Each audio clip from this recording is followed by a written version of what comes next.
মাধ্যমে আপনাদের স্বাগত। এই যে আপনারা যে আজকে পথে নেমেছেন তিলোত্তমার বিচারের জন্য, কি মনে হচ্ছে, বিচার পাবেন?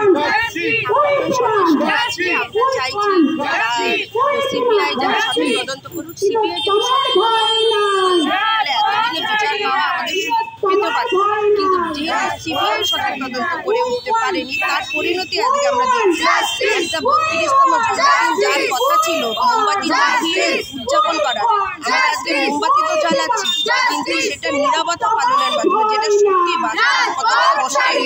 যে জন্মদিন পালন হচ্ছে নীরবতার মাধ্যমে, আমরা জন্মদিন পালন কোনোদিনই চাইনি।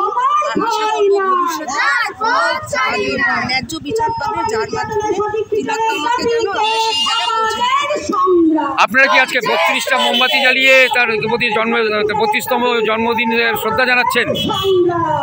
আজকে 32টা মোমবাতি জ্বালিয়ে আপনারা কি তার প্রতি শ্রদ্ধা জানাচ্ছেন?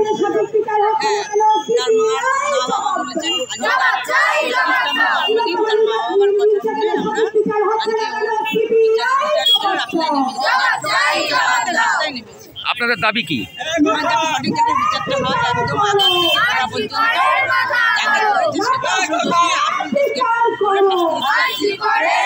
আপনারা শুনলেন মা বোনেরা কি বলছেন, যে তারা সিবিআই সঠিক যদি তদন্ত বিচার করত তাহলে তারা আজকে এইখানে মোমবাতিগুলো রাখছেন। সবাই এখানে লাইন দিয়ে মোমবাতি, দেখুন মোমবাতি প্রজ্বলিত করছেন রাস্তার উপরে, লাইন দিয়ে মোমবাতি প্রজ্বলিত করছেন, দেখতে পাচ্ছেন। সেই সাথে তারা স্লোগানও দিচ্ছেন।